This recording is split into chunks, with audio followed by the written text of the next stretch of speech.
Hello everyone, in this video I'll be showing you a Lightning Eldritch Knight build in Baldur's Gate 3. So this is a really powerful fighter subclass, and I got some unique items that work together to give us a ton of damage and synergy on the team. So for our class, we're starting obviously as fighter. Sort of fighting style, defense is by far the best I would say for this build. +1 armor class, especially early on, is very effective. Now for our ability scores, it just depends where we're at in the game. If we're leveling, this is going to be a pretty solid maybe 14 dexterity, so something like 16 strength, 14 dexterity, 16 constitution, and 10 intelligence, 10 wisdom. You can put some points into intelligence, take that up a little bit higher if you want to go with something like this. However, if we are in Act 3, we can get access to strength potions, which is going to be a huge boost to our overall damage. So we can actually take all the points out, put them into our dexterity, and then put the rest of our points into our intelligence, and get something like this. So this is the Act 3 stats. Go with the previous stats if you're in Act 1 to 2. But I'll be going over the gear at the end of this video as well. This build is great. It has a lot of synergy with other classes, and we can take a single level dip, and I'll show you that at the end. But level 2 we get Action Surge. That's just a nice extra damage that we'll get there. But as we get into level 3, we get to choose the Eldritch Knight subclass. So this is where we start to come to put this build together. Now, Shocking Grasp just fits the theme of this build perfectly. It stops the target from using reaction, so if you're very low in health and need to run away, this is, I guess, a good option. But I'm a big fan of Mage Hand, because we can use this to throw water bottles and set up vulnerability to cold and lightning damage, giving us double damage on our attack. So that is a great one. You can also go with Minor Illusion. This can group enemies together for doing different types of spells. Go with either one of those that you feel is most powerful. But as for our spells we're going to take, Shield is by and far a very important one, because this gives us a +5 to our armor class and take no damage from magic missiles. So this is actually going to be a good usage of our spell slots early on for survivability's sake. You may think taking Witch Bolt would be a good idea, but this is just not a good spell. I'm a fan of Thunderwave for the pushback that you can bring, and it kind of fits the theming as well. Or Magic Missile, because this is guaranteed to hit a target. And sometimes you're not going to be able to hit a target unless you use Magic Missile, so that just gives us a bit of extra damage. As for our expanded spell slots, so you may be tempted to take a Chromatic Orb or an Ice Knife, but I actually think Find Familiar might be the best option here, so we're going to go with that. Something like Thunderwave, even again, as I mentioned, is a good choice because the pushback can be very useful. But as we get to level 4, we get ourselves a feat, and for the next leveled spell, I think Thunderwave is just the best choice. Chromatic Orb's okay, but not one you're going to want to use often. Now, we get the Eldritch Knight Bond weapon, which allows us to throw our weapon. Tavern Brawler will allow us to do our strength modifier twice to the damage and attack rolls, so we're likely not going to miss with this build if we take it this way. And we can take our Constitution up to 16 to give it a nice even number, so Tavern Brawler is underrated. It allows you to throw your weapon and deal a ton of damage with it. At level 5, we get the ability to attack twice, so we can further throw 2 times, which is just, again, stacking up the damage even further. At level 6, we get another feat, so there's some pretty great options. Some people really like Savage Attacker. This is only for melee weapon attacks, and throws don't actually count for that, unfortunately, but you can go Savage Attacker if you want to be more of like a in-your-face fighter type class. But we can actually just go with an ability score improvement and take up either our dexterity or constitution, or even our intelligence, because that's going to give us the ability to cast a few spells if we add in something like the wizard. Alert is another really great perk, though. +5 to initiative and can't be surprised. Can't say enough good things about that, so that is another very worthwhile option to go with. I'm going to go with that because I got an idea for a later perk that we could take. So yeah, level 7 we get the War Magic. So after we cast a cantrip, you can make a weapon attack as a bonus action. So just giving us the ability to cast both a cantrip and attack too. Now for our next leveled spells, I really like Darkness just for the crowd control that it brings. I chose a Drow, so I already get that at level 5, but being able to have a couple sources of darkness is really nice. And also Gust of Wind can be pretty good. Clears all clouds, so darkness goes away, but you push back targets 5 meters and force them off balance. Scorching Ray is a decent damage option, and Melf's Acid Arrow can do a decent bit of damage as well. I'm going to go Scorching Ray, not the best spell, but it can be okay at certain times if you need something to hit the target with. Now we get to choose another expanded spell. This is the only other expanded spell that we can choose. Misty Step is an incredible option, but you can also go with Boots. That'll give it to you early on, so that's another option you can go with. Invisibility is an option too.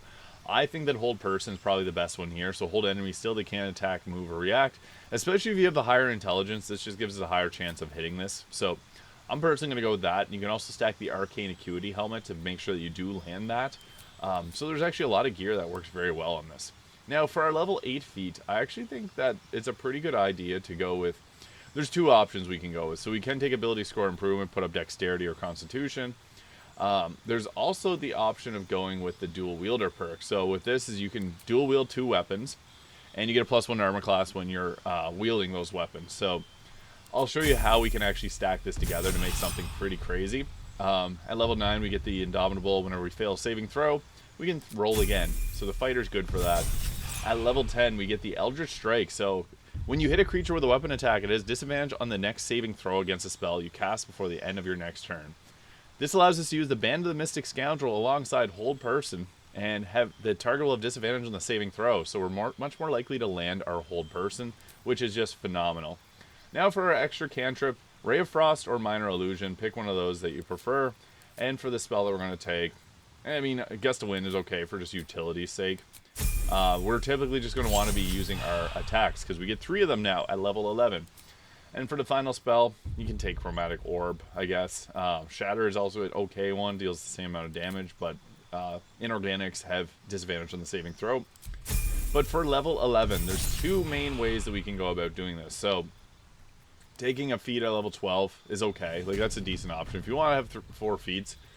But you can add in a level of Cleric, and that'll allow us to get Create Water, which is really nice.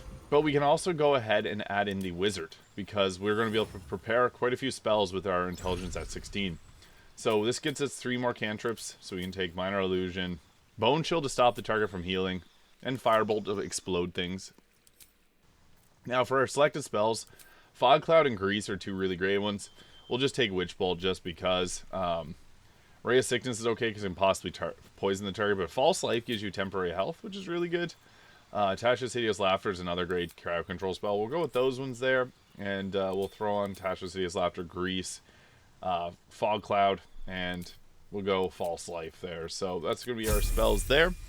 And as we get into the combat side of things, I'll show you what makes this build so powerful, is that we got lots of great options. So I put on the Gloves of the Belligerent Skies, and alongside the Lightning Jabber, we can set up 2 set turns of reverberation per attack.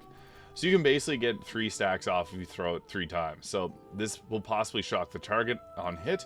And when launched at a target, when you throw it, it deals an additional 1d4 of lightning damage. So we get a 2d4 of lightning damage on top of this. It's a throwing weapon, but this is one of the few throwing weapons that doesn't return to your hand. So we can actually go with the weapon bond here and make sure that we don't lose that. So now it's permanently bound to our weapon, or to our hand. Now another thing that we can do that's really cool is... if you have the Drake Throat Glaive here, you can actually get the buff off of that onto another character. So all you have to do is pull out the bow here, and then we're going to be able to get that damage buff added to it. You could also just add it to the main hand weapon, but I just want to show you a couple. I guess maybe we'll do it on the main hand weapon. So you could put it on the bow and then just stack it with bow attacks, but we're just going to pull that back out. And then we can use the Draconic Element and go with the lightning damage. Gives a +1 to attack rolls and additional lightning damage. So now with our lightning jabber, it deals 1d8 plus 1d8 lightning. I don't know if it's actually going to show this, but we'll test it here. So yeah, once we have the Eldritch Knight Bond weapon, we can throw our weapon pretty reliably and not have to worry about it going missing. Well, it will. You still want to be checking to make sure it doesn't go missing, but we got that Tavern Brawler bonus, so is that going to come back to our hands? It did. Good. So yeah, we deal additional lightning damage. Okay, we can't throw. There we go. I'll throw the lightning jabber again, and you can see there we got stacks of reverberation off, so that's pretty decent. The amount of damage we can do with this build is pretty powerful. I guess you should throw it onto your main hand, or onto your ranged weapon there, the lightning damage. Even though we got it there, it just has the +1 to attack rolls, so not amazing, but weapon enhancement +1 is always nice. And you can see there, lightning jabber 1d6 piercing, strength +8, weapon enhancement +1/+1. So very minor damage. Put it onto your bow, but I'm also using the Helm of Baldur, cloak protection, boots protection, ring of protection for plus armor class. 28 is pretty solid. However, we also got the Killer Sweetheart on here for the chance to hit critical hits, greater amulet or greater health for higher constitution, and again, Belligerent Skies gloves there for the lightning damage will cost 2 turns of reverberation. And then the armor persistence here, all incoming damage reduced by 2, 20 armor class, resistance and blade ward. So this armor is just phenomenal. It gives you half physical damage and 1d4 bonus to your saving throws. So that can be really good. We also get some cool weapon actions like rush attack here. So unfortunately can't use it on allies, but that just gives us another way to move around the battlefield. And we got darkness. We got our boosted so we can make an attack. Actually, I'll show you the benefits of doing that. So Band of the Mystic Scoundrel. We go in for a weapon attack. Critical miss. So we go in for a weapon attack there, and then we can cast this as a bonus action. And we will have our bonus to our I guess the target will have disadvantage on their saving throws from our nice Eldritch Knight bonus. So that could be another really great benefit of that spell, is that we get the ability to cause our crowd control spells to land a little more frequently. So Tasha's and Hold Person. Although we only get up to level 2 spells, like, not incredible, but it's something. We also get the ability to summon in a Raven. And the nice thing with the Raven is it's 1 extra hit that you'll survive, but it'll actually be able to blind target. So didn't have the greatest chance of hitting on these, but blinding a target is a nice way to just help out your team. So I recommend using that summon there, the Raven, because it's just super effective. But yeah, typically with this build, we want to be throwing. Now, the Lightning Jabber is a pretty solid one to throw because it gets that additional lightning damage. But don't be afraid to also throw the Nirelna. This one is really good. The Nirelna is typically the, like, as you can see there, we can knock everyone prone with it. That's typically what we want to be going ahead with for damage, and it just works really well. We could also go with the Boots of Stormy Clamor, which when we inflict a condition, additional damage. And then we can also go with, like, the Coruscation Ring here, which I guess is for spell damage, which we won't be doing a whole lot of. But Cal's Glow Ring will also give us a bit more damage. So you can go with either of those options. But yeah, we typically want to be throwing. The Nirelna will return to your hand and become your main hand weapon. We can also just throw the original Lightning Jabber that we were using. But with the Dual Wielder perk, there's actually some cool synergy here. So if we put in the offhand, if we're going to go ahead here and put the Flail of the Ages, which I'm just not seeing, what we can do with the Flail of the Ages is we get extra damage from that, so that can actually stack up and give us some more extra damage. If I can find it here, it should be just... I do have it in my inventory. Defender Flail. But what the nice thing about the Defender, or the Flail of the Ages, there it is. So what we can do with this is we can actually apply this Elemental Age to our main hand weapon, deal additional cold, fire, or acid damage. I'm going to go with the cold because that's also doubled from Create Water, so then when we go around attacking with Nirelna, we get additional cold damage as well, so that can hit really hard. And then we can go back to our throwing build, but unfortunately it doesn't get the additional cold damage, I don't believe, when you throw it. Oh, it will knock us down there. Yeah, so we don't get the cold damage. It's only for if you have it in your main hand weapon and attack with it, so it does give an additional addition to attack rolls, which is really nice. But yeah, typically what we want to be doing is throwing the Nirelna as much as possible. Throwing the Lightning Jabber is our early game damage option, but the Nirelna just, it has that explosion attack that's just so effective. It's hard not to go with it. Also, we could use something like Oil of Freezing there, which will give us the cold damage on our weapon as well. So whenever we go to throw it again, and you'll see here, it probably will not proc, but still a very powerful weapon, as we're able to just one-shot everyone. So this is a pretty powerful lightning, but don't be afraid to also use cold damage, because they do have some synergies together, as that is a pretty solid build for in Baldur's Gate 3. So you can literally just go up front and smack people with it, and then they'll fail their saving throws against Hold Person, then you can Hold Person them again, and then have your next turn be just a damage turn. So we got Bloody Footsteps there. But yeah, what this looks like in practice, tenacity there. So we did our attack there. We didn't land it, so we lost our Hold Person. Tenacity. Oh, we got it off there. We don't have a bonus action now. I used the offhand attack, but you'd be able to use Hold Person on them. Very effective. So there it is. That is a lightning build, Eldritch Knight lightning build in Baldur's Gate 3. If you found this video useful, please hit the subscribe button below. Thank you so much for watching, and I'll see you all in the next video.